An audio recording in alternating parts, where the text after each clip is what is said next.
Welcome to Linoleum Knife. Podcasting. Sorry, we overdid the P's and the T's last week, so we're trying to Podcasting. dial that down a little bit. Across the table from me is Dave White, film critic for movies.com. I do other things, But in addition to that. well, yes, but I'm a more well-rounded individual than simply a professional. in the context of movie this criticizer. show, what matters the most is No, that's actually not true. I believe that the people need to understand that we are not simply movie-watching drones, that we are whole human beings with extra special Are you implying features. that people we know who have the same jobs that we are movie watching drones? Yes. Not true. Yes.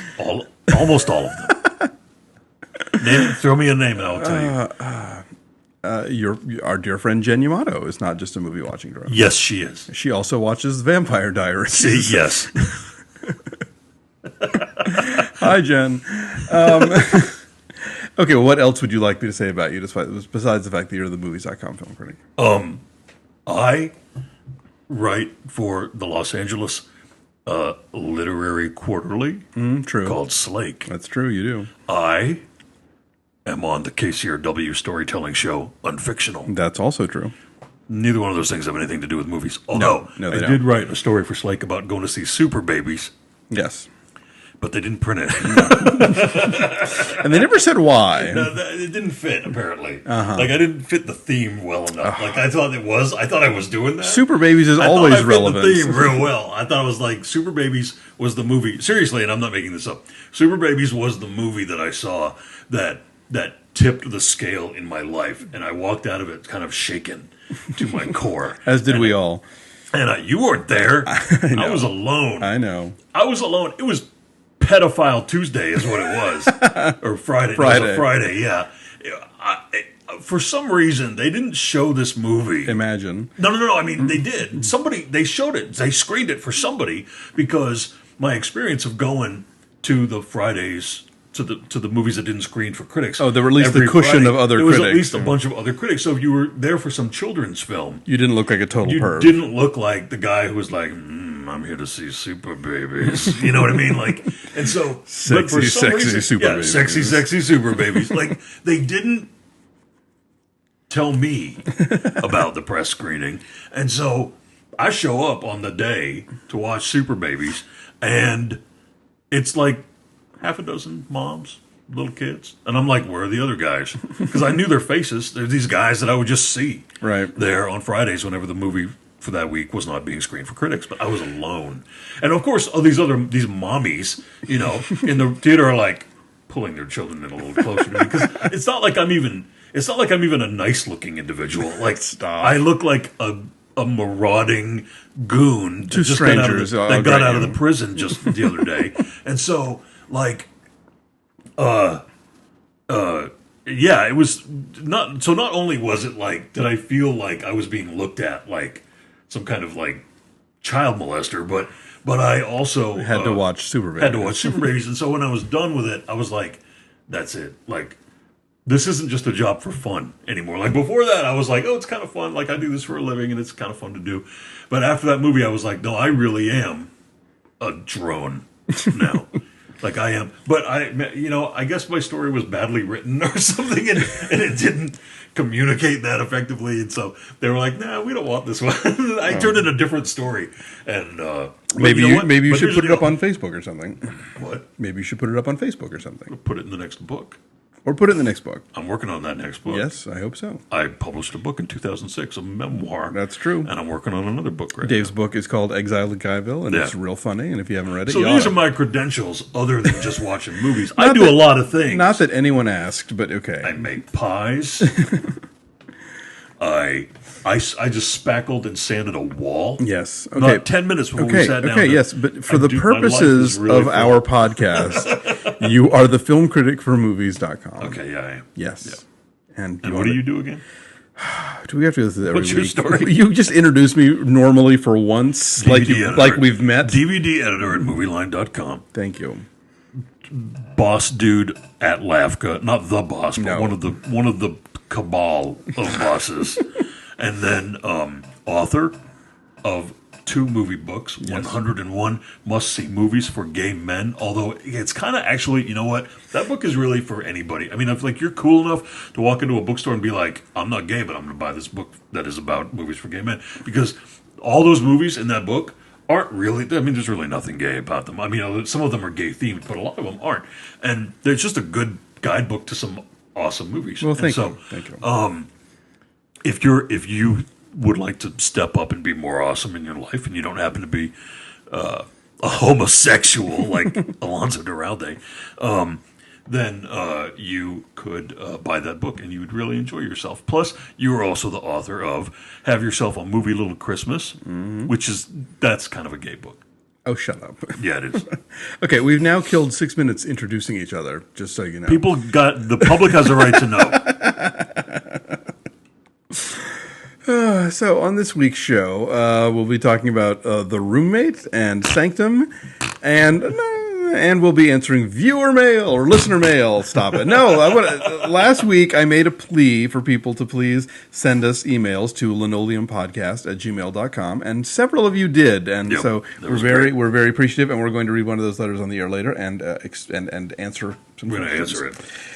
It would take half the show to answer this question. Yeah, well, you know, the movies are lame, so we'll get through them quickly. The Roommate. I had a similar situation that you had at Super Babies, because, you know, we've gone to midnight movies on Thursday nights of films that open on Friday, and it's been you do more of that than me. I'm only doing that but we went. Remember when we went to see Halloween 2? It was like a film critic hootenanny. Yeah, it was. But I was expecting more critics, and I saw Mark Olson from the LA Times, and that was it. The odd thing about it, though, is it was like a kind of full screening, like one of the fuller. Well, people are stupid. That's why. Yeah, it was. I mean, it was a smaller theater at the Grove that didn't smell like poop, which was nice. But it was pretty full. A smaller theater. Yeah, it was like Theater 12.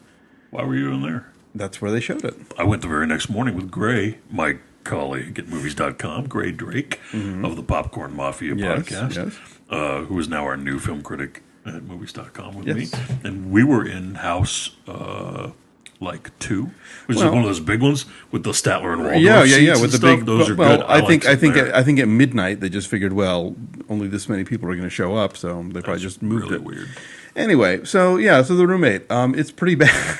It's not pretty bad. Okay, it's terrible. It's stupid, awful bad. It has no reason to exist. And I did review it this week at hitfix.com, so feel free to check it out there. But in essence, it is a Lifetime remake of Single White Female. I mean, it's so just safe and smoothed over, and it's not rated R, so you know how that goes with the PG-13 R-rated, the PG-13 R. There's no boobies and no bleeding. Yeah, no blood, no boobs, no gore, no fear. It's a surprisingly thrill-less thriller. Like the tension never builds; it just sort of occurs and then stops, and then it occurs again, and then it stops again. Like it never mounts at all. Here's the enjoyment you can get from this movie. Okay, so the nice girl in the movie, the one that accidentally gets psychotic Leighton Meester. Minka Kelly. Minka Kelly. I can't remember that name. She's on Friday Night Lights and she's on Parenthood, and we've never watched either show, so we don't know. Well, her name is Minka Kelly, and so she's the nice girl in the movie, and she's a fashion student, but she wears those hats. Those hats with the little mini fedoras that people wear all tilty on their heads. It's all Justin Timberlake's fault. Yeah, it was like the trend of those. How long has that been going on now? Like 6 years, maybe. Yeah, they came after trucker caps. And just right after trucker caps came those caps. But you can get. They have terrible kiosks in like the Sherman Oaks Fashion Square Mall. Excuse me, I'm going to cough. Sorry about that. Yep. Did I just kill our No, levels? it's fine. Good. No. They have like all those hats in like all these colors, leopard print and whatever. Hers looks blue and made of like rattan or something. Yeah, she's got this little like plaid, kerchief loop around it. This is the stupidest hat, and so like she wears this hat around and it mesmerizes people in the film because they're like, wow, you've got style. I mean, someone actually says that to her. A guy who's supposed to be teaching a course in like design. Yeah, you've got style. And you can't teach that. You know? Like, no, you don't. You don't. You went to Shitty Hats Are Us. Oh, man, I just said a swear. And you got that hat. And she puts it on a lot in that movie. And then when Leighton Meester tries to become her, she goes and gets one too. So it's like so easy to find these stylish chapeaus everywhere that Leighton Meester can just like go to, 7-Eleven to the clothing section next to the vitamins, the truck stop where they sell the these colors don't run T-shirts and the Jeff Foxworthy with the hats next to it. Yeah, something of all the stupid things that we've talked about that we both pointed out in our individual reviews, the one I forgot about. Leighton, okay, so it's totally following the single white female playbook. Leighton Meester dyes her hair so that she can put the stupid fedora on, and then dyes it back immediately. Exactly. The next scene. Yes, it does not stay dyed. Yeah, it doesn't stay dyed dark. Yeah, lame. Anyway, so roommate is terrible. She takes her to Leighton Meester takes her. It's supposed to be like this big art fan, right? And takes Minka Kelly to it's Mocha. It's Mocha. I mean, they took it's inside the big.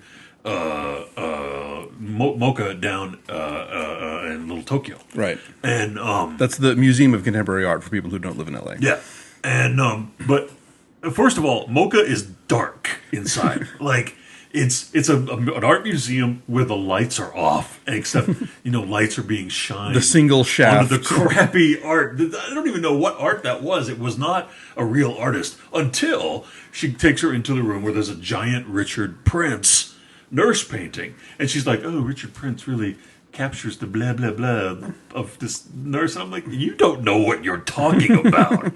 You don't understand a thing. Whoever wrote this movie doesn't know what they're talking about, except that they know who Richard Prince is. Then they leave Mocha and they are on Hollywood Boulevard. maybe they were at the Museum of Sex. Yeah, so there's that. And then the whole Cam Gigandet, whatever his name is, Gigande trying or to find whatever. a book in the library. That's classic. And he's walking down the stacks, and he's just sort of like touching them. Running his fingers along. Like he's never been in a library in his life. You sit there and you watch him do it, and he's like, book. This one. Well, we're making it sound more fun. Yeah, no, it's not. It's not. It's just stupid. You watch it on. Here's what you do. If you're going to go see this movie, get your friends. Get their friends. Put wine coolers in your purse. Get wine coolers. Get some Zimas and go. Some Four Loko. Go get some Four Loko and go. And have a good time. But otherwise, if you're cheap, wait till it comes on cable and then do the same thing. There's nothing about this movie that inspires you to have a good time. You kind of have to bring your own party. Yeah. To create your own entertainment. Because it just lies there. It's a dried husk of a poo. Yeah. That's as good a way to put it. Yeah. The other big release of the week is Sanctum, which I liked more than a lot of people. I think, even though I didn't love it. It's not good. It's not good, no, but it's entertaining, and it's all right. Well, you know what's good about it? I figured this out. It's shot really well. It is, and it looks real. It looks like they're really in a cave that's flooding, but it was all sets. Yeah, no, it looks real, and we talked about this. There's no famous people in it. Except for Dave didn't know that the lead guy was the Duke in Moulin Rouge. The real prissy Duke that sings like a virgin with Jim Broadbent in Moulin Rouge. He's like this spelunking the champion man. spelunker. Yeah, and he's like real angry and mean and stuff, and like bullying everybody. And after it was over, I was like, that was that guy. That was the Duke from Moulin Rouge. Yeah, yes, it was. But anyway, because there's like no famous people in it, anybody can die at any moment. Yeah, and so that was like, oh wow, they're going to kill off. They could kill off anybody. Rouge dies. Yeah, I mean, unless you're Australian, you don't know really who he is. Yeah. I mean, I looked him up on IMDb. His name is Richard Roxburgh. Roxburgh. It's. Roxburgh. I heard James Cameron on the radio called him Roxburgh. I thought it was Roxborough, but whatever. One of us is wrong. He's totally famous in Australia. Yeah, he's a big deal there. He's been in a million things. Him and Jackie Weaver, apparently, huge stars in Australia. But and Ioan Griffith, or however you say that guy's name, Mr. Fantastic. Ioan Grufford. Whatever. He's I'm just going to start pronouncing everyone's names phonetically. Oh yeah, Ioan Griffith. I think they're all made up. Cam Gigandet. He pulled that name out of like a Pictionary game or something. That doesn't make any sense. That joke doesn't make any sense. You said it before that it was porny. I think it is. It's a porny name. Cam Gigante. It is a super porny Except name. he said if he spelled it Gigante, that would really put it over, I think. Anyway, so Ioan Griffith does this terrible American accent and is not very good in this movie. And is he ever good? I mean, I don't know. I think the last thing I saw him in was, I didn't see the Fantastic Four movie, so I think the last thing the Fantastic Four movies are no good. I saw him in, I think 101 Dalmatians 2 or whatever. 102 Dalmatians. 102 Dalmatians, yeah. Anyway, so yeah, so was he Cruella de Vil? No, sadly. So Sanctum, I don't know. I got scared some, and I thought it was kind of suspenseful. What? And yeah. At what? When did you get scared when at? the woman is hanging down from the thing and has to... Don't spoil things. I'm not. I was trying. Believe me, I'm not. That was scared you? Yeah. How was that remotely scary? Well, I can't really talk about it because it's a major spoiler. Talk around it. What? There's nothing fearful about. I mean, it's gross. It's gruesome. It's tense. It's tense. It was the movie's 127 hours moment. Let's say you're freaking out a little bit. Now, yes, I will say I was freaking out a little bit at that. Okay, that's what I'm talking about. Moment as well. But it didn't scare me. Well, I'm not scared, but like I was like, get your words straight. I was all, Guy. So anyway, so it was okay. It's not great, but it's. It's not the worst movie you've ever seen. It is sort of like a solidly.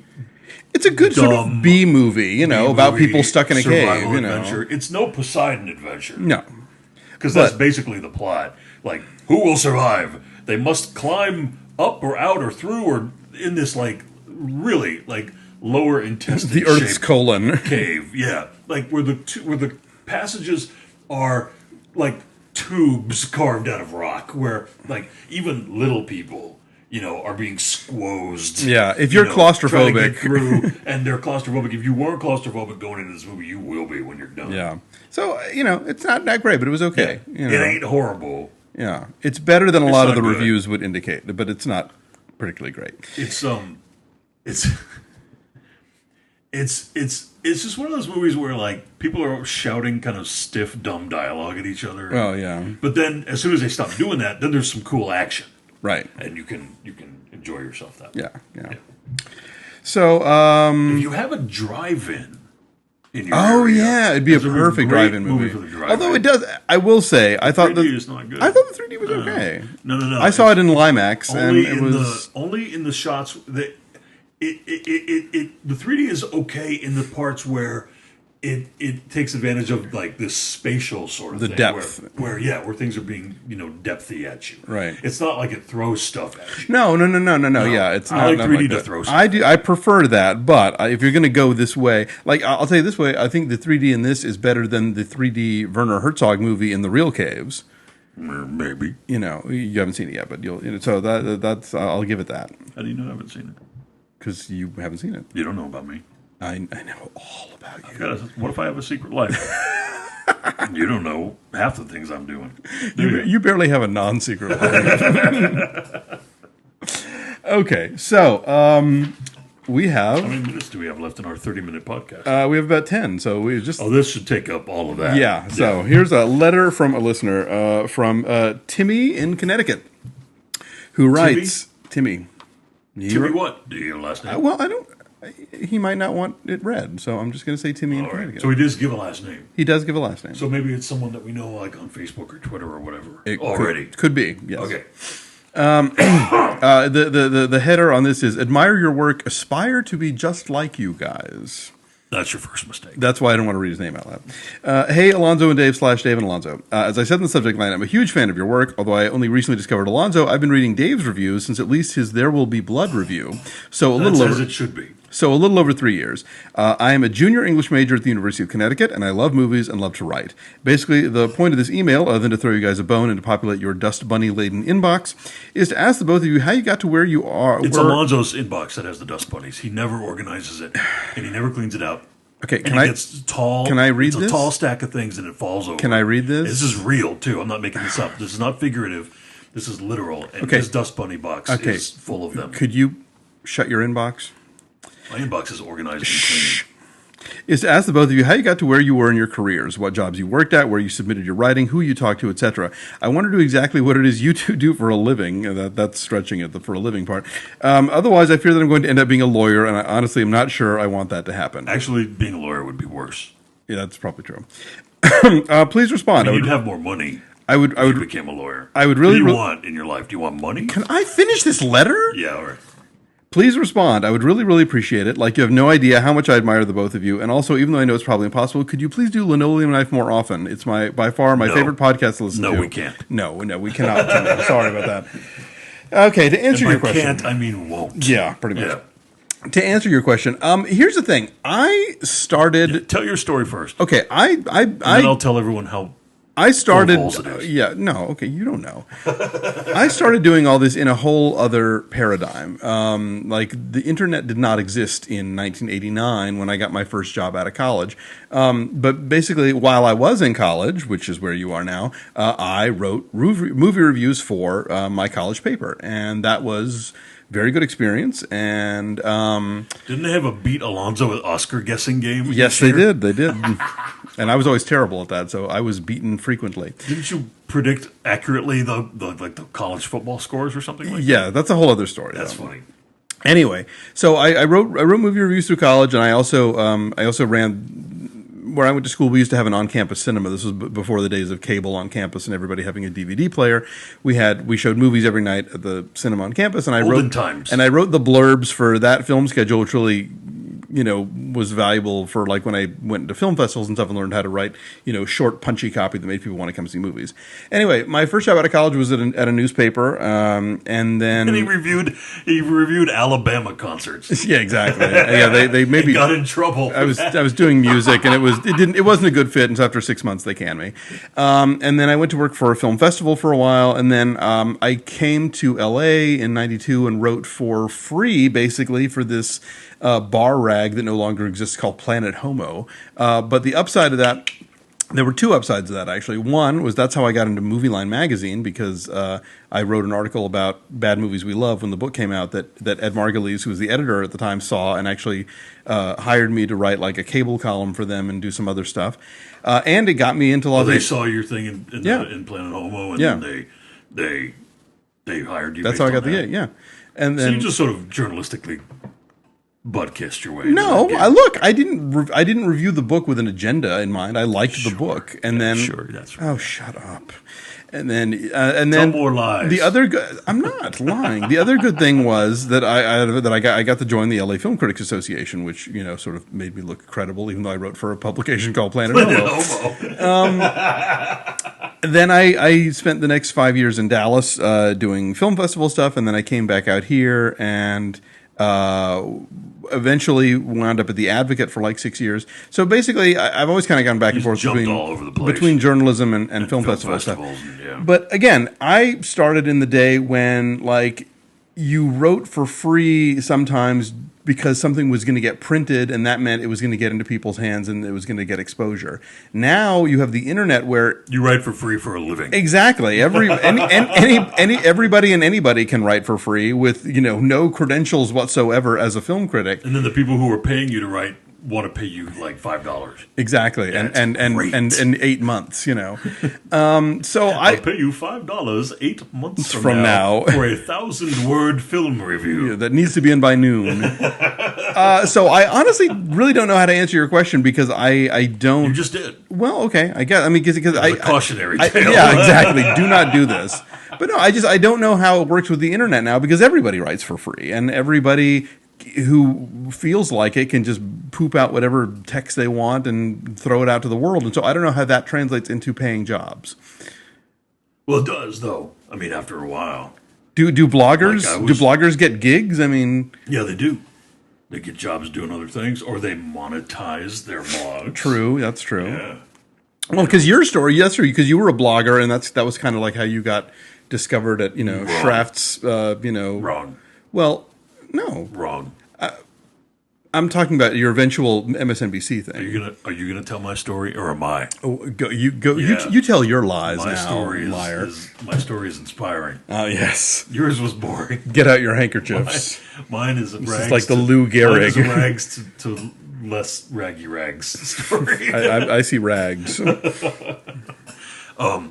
on. I was a middle school teacher in Texas, and then Alonzo dragged me out to Los Angeles, and I hated it. But I thought, when I got out here, well, you know what? I've been writing my own zine. Well, you were writing in Dallas. I did. Yeah, I know. I'm fixing to say that part. Okay. So I was writing my own zine in Dallas with my friend Stephanie, and then I was also writing for this magazine called Instinct. I was writing music reviews. And tell them how you got the job. I went about it all the wrong way. Don't do this ever, because it won't work. This new magazine came along called Instinct, and I thought it was pretty shitty. Here I am complaining about swears, and you're doing it. I'm doing it twice. Yes. So yeah, we got the first issue. They put issue. out one issue, and I was like, well, this is crap. And so I looked at the music page, and I thought, well, this is crap too. And in addition to being a school teacher, I was also working in a record store, and I had access to a lot of music before it got released. And so I emailed the editor, and I said, your music page is crap. I could do a better job, and you should just let me. And he goes, I can't afford to pay you anything. And do you have access to advanced copies of records? And I was like, I do, because I work in a record store. And so I started doing that for free. Like, that they allowed this to happen is absurd. But they let me start doing it for free. My record reviews wound up in print. After about a year of that, I started writing like these dumb features for them about. Well, after we moved here, pop culture. No. I did it in Dallas. Really? Yeah. Okay. And I was just writing stuff again, still for free. Like, I was just like, I'm just doing this for fun. I just like seeing my name in the magazine. Did we get paid when we wrote about our wedding, or no? No. Really? No. Huh. And then we moved to LA, and I was like, well, I want to do this, maybe I'll do this for a job. Maybe I can, start doing that. So I just started sending clips around, and only one person responded. But the woman who did is really awesome. Her name is Lori Pike, and she is now the fashion editor at the Los Angeles magazine. And which I started writing for her magazine at the time. It was called Glue.